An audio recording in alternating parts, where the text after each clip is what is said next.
One evening, your garden looks perfect. The tomato plants are standing tall. The leaves are deep green. The flowers are open to the sun. Then you wake up the next morning.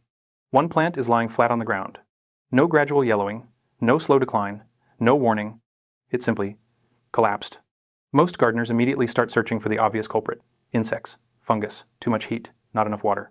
Sometimes they're right. But surprisingly often, they're chasing the wrong suspect. Because plants almost never die overnight. They only appear to. The collapse you witness in the morning is usually the final scene of a story that began days, weeks, or even months earlier, hidden beneath the surface, where almost nobody thinks to look. Long before the first visible symptom appears, something invisible has already started to unravel. It isn't really sudden. It's delayed. Nature has a habit of hiding its biggest problems until the very end. By the time you can see the damage, the real cause has often disappeared. It's like discovering a bridge has collapsed. The broken bridge isn't the mystery.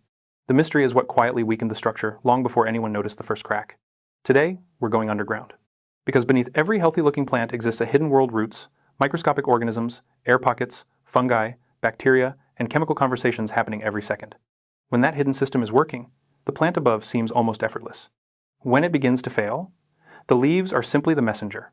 By the end of this documentary, you'll understand why perfectly healthy plants can appear to die overnight, why many common gardening fixes actually make the problem worse, and how learning to read the invisible half of your garden changes everything. Because the biggest gardening mysteries rarely begin where we can see them. They begin in the places we've forgotten to look. When a plant suddenly collapses, our eyes go straight to the leaves. Understandable. They're the part we see every day. If they're curled, we assume the leaves are the problem. If they're yellow, we treat the color as the problem. If they've wilted, we assume the wilting is the whole story. But leaves are remarkably honest. They don't hide what's happening. They simply report it. Think of the warning lights on a car dashboard. If the oil pressure light appears, you wouldn't replace the light bulb. The light isn't broken, it's noticed something else is. Leaves work exactly the same way. They don't decide to wilt. They're responding to a message from somewhere deeper inside the plant. Once you stop treating the leaves as the cause, you start asking a much better question. What message are they sending? Consider this. A cucumber vine can look thirsty while sitting in perfectly wet soil.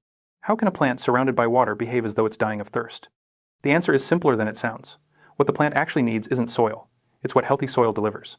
A living network that moves water, oxygen, and minerals to every part of the plant, supported by microscopic partners that the soil alone makes possible. When that network fails, the leaves aren't the first thing to suffer. They're simply the first place where the failure becomes visible.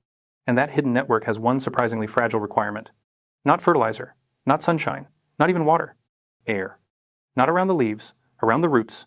Once oxygen quietly disappears beneath the soil, the countdown toward collapse has begun, even when the plant above still looks perfectly healthy.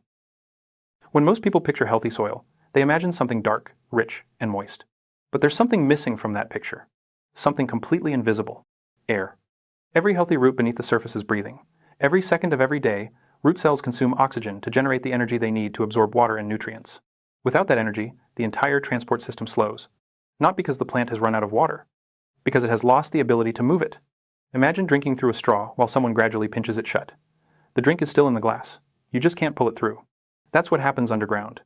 The soil can be full of water at the exact moment the plant begins dying of thirst. Healthy soil isn't simply a container. It's a carefully balanced structure of particles, organic matter, water, and thousands of microscopic air spaces. Those tiny pockets are just as important as the water itself. After a gentle rain, both coexist. Water coats the soil particles while oxygen fills the spaces between them. Roots receive both, exactly what they need. But after prolonged heavy rain or repeated overwatering, those air pockets slowly disappear. Water fills every gap. The soil grows heavier, denser. Above ground, everything may still look normal. Below ground, the roots are beginning to suffocate. As oxygen disappears, roots struggle to produce the energy needed to keep the plant alive. Water uptake slows, mineral absorption weakens. Yet the leaves may still appear perfectly healthy. For now, plants are astonishing survivors. They compensate, they reroute resources, they sacrifice older growth to protect younger leaves. They continue functioning long after the hidden system has begun failing, which is exactly why the collapse always feels so sudden. We only notice the final moments of a process that has been unfolding in silence for days, sometimes weeks. Take a handful of healthy garden soil and hold it in your palm. It looks ordinary, just grains of sand, bits of clay, fragments of old leaves. But appearances deceive. That small handful contains billions of living organisms: bacteria, fungi, protozoa, nematodes, countless microscopic creatures doing jobs so important that without them, most plants would struggle to survive. It's less like dirt and more like a city hidden beneath your feet. And your plants aren't just growing in the city. They're active members of it. As roots grow through the soil, they release sugars, amino acids, and other compounds not by accident. These are payments the plant trading sugars for things roots could never secure alone. Bacteria transform nutrients into forms roots can actually absorb. Microbes defend against pathogens before they ever reach the root surface. And certain fungi weave themselves through the soil as incredibly fine threads, extending far beyond where roots can reach dramatically, expanding the plant's ability to find water and minerals in places the roots alone could never access. It's an ancient partnership, one that has existed for hundreds of millions of years. Healthy plants are rarely working alone, which makes the next question unavoidable.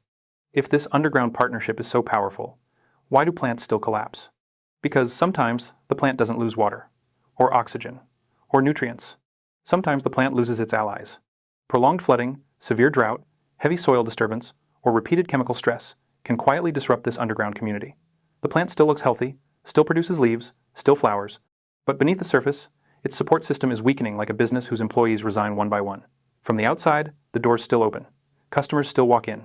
But fewer people are keeping everything running, until one unexpected challenge arrives, and the whole operation grinds to a halt. Imagine two identical tomato plants. Same variety, same planting date, same sunlight, same fertilizer. The only difference is how they're watered. The first receives a deep watering, then is left alone until the upper soil begins to dry. The second gets a little water every single day. Which one sounds healthier? Most people choose the second. If water keeps plants alive, surely more often is better. It seems logical. Nature doesn't always reward what feels logical, because roots don't simply need water. They need movement. Every time the soil begins to dry slightly, something remarkable happens underground. Water drains downward. As it does, fresh air is pulled back into the spaces between soil particles. The roots receive a fresh supply of oxygen. Microbial activity continues. New roots grow deeper in search of moisture. The entire underground system strengthens. Now imagine the opposite. The soil never gets the chance to breathe. Every day, another small drink. The surface stays damp. The deeper layers stay saturated. Those vital air pockets never fully return. The roots begin staying near the surface, the only place oxygen is still available. They stop exploring deeper. The plant becomes entirely dependent on your daily routine. Without realizing it, you've trained the plant to become fragile. Then one unusually hot afternoon arrives. The shallow roots can't reach the cooler moisture stored deeper underground. The leaves droop. You see the wilt and assume the obvious: more water. Sometimes that helps. Sometimes it makes the problem worse. Because not every wilt means a lack of water. Some wilts are a lack of functioning roots. Pouring more water onto oxygen-starved roots is like sealing the windows in a room where someone is already struggling to breathe. The better question isn't how dry the surface looks. It's what's happening several inches below. Healthy roots don't just survive dry periods. They depend on them. Those cycles of wet and dry build resilience long before difficult weather arrives. Comfort rarely builds strength. Gentle challenges do. If you've ever pulled up a collapsed plant, you may have found something unsettling. The roots are brown instead of white. Some are soft. Others break apart between your fingers. It's tempting to think the disease came first. But more often, the story unfolds in the opposite direction. The organisms that cause root rot aren't relentless hunters. They're opportunists. Already present in most soils, living quietly alongside everything else. They pose little threat as long as the roots are healthy. A healthy root system defends itself well. Living cells, beneficial microbes, and an active immune response constantly monitor for danger. The walls are strong, the gates are secure. Then something changes. The soil stays waterlogged too long. Roots are damaged during transplanting. Weeks of heat leave the plant under constant stress. The defenses weaken, tiny cracks appear. Only then do the opportunists move in. This is why the common belief that disease killed the plant often misses the real story. The disease may simply have delivered the final blow to a plant that had already been struggling for weeks. The real question isn't, what infected my plant? It's, why was this plant vulnerable while the one 2 feet away stayed perfectly healthy? Healthy forests tell us something important here. Every year, billions of fungal spores drift through the air. Countless bacteria live in the soil. Insects feed on leaves. Yet trees grow for decades, even centuries. Not because danger is absent. Because healthy ecosystems create balance. No single threat is allowed to dominate. Individual stresses stack slowly. One difficult week, minor root damage, a heavy rain after extreme heat. None of these is catastrophic alone. Together, they become something else entirely.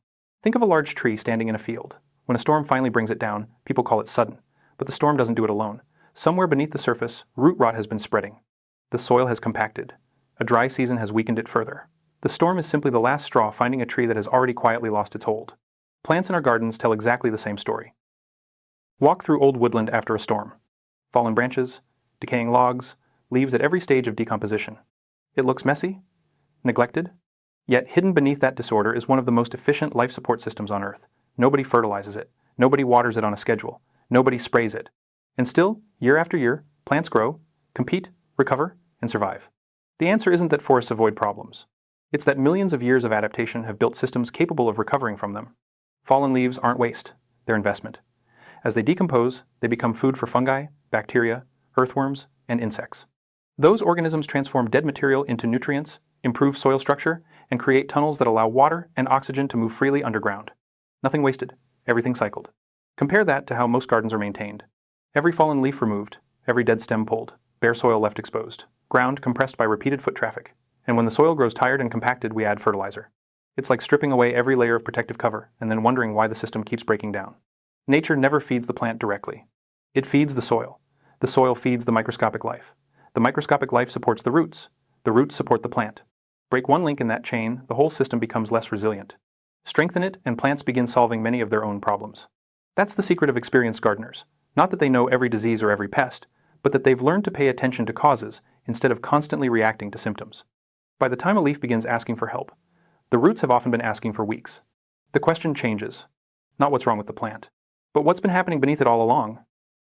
The next time you walk through your garden, try something different. Don't look at the flowers first. Don't admire the fruit. Don't even focus on the leaves. Instead, imagine everything you can't see. Thousands of roots pushing through darkness, searching for pockets of water and air. Microscopic fungi stretching through the soil like invisible highways, delivering minerals in exchange for sugars. Billions of bacteria recycling fallen material into nutrients that haven't reached the surface yet. Earthworms carving tunnels that the next rainfall will follow. None of it asks for attention. None of it is visible from your garden path. Yet, almost everything you see above ground depends entirely on it. The healthiest gardens aren't built from perfect plants. They're built from healthy systems. When we focus only on what's visible, a wilted stem, a yellow leaf, a collapsed plant, every problem feels like a surprise. But once you begin understanding the hidden world below, those moments stop being mysteries. They become clues. A leaf isn't just changing color. It's telling a story. A plant isn't simply wilting. It's asking for help in the only language it has. Nature is never trying to trick us. It's communicating constantly. We've simply been watching the wrong half of the conversation. Every thriving garden is really two gardens. There's the one you see, and there's the one you don't. The visible garden gives us beauty. The invisible garden makes that beauty possible. So the next time someone says their plant died overnight, you'll know something they probably don't. It almost certainly didn't. Its story began long before the first leaf drooped, long before the stem bent, long before anyone noticed anything was wrong. The collapse was only the ending. The real story was unfolding quietly underground, where life and death are decided every day, far from our eyes, but always within our reach if we know where to look. Thank you so much for watching. I really appreciate it, and I hope you got a ton of value from this video. See you on the next one, and remember, information is only truly useful when you apply it, and I hope you do. Good luck from the Forgotten Harvest Vault, your one stop for grabbing hidden and forgotten information they don't want you to have. Subscribe, share what you learned, and I'll see you when the next door opens.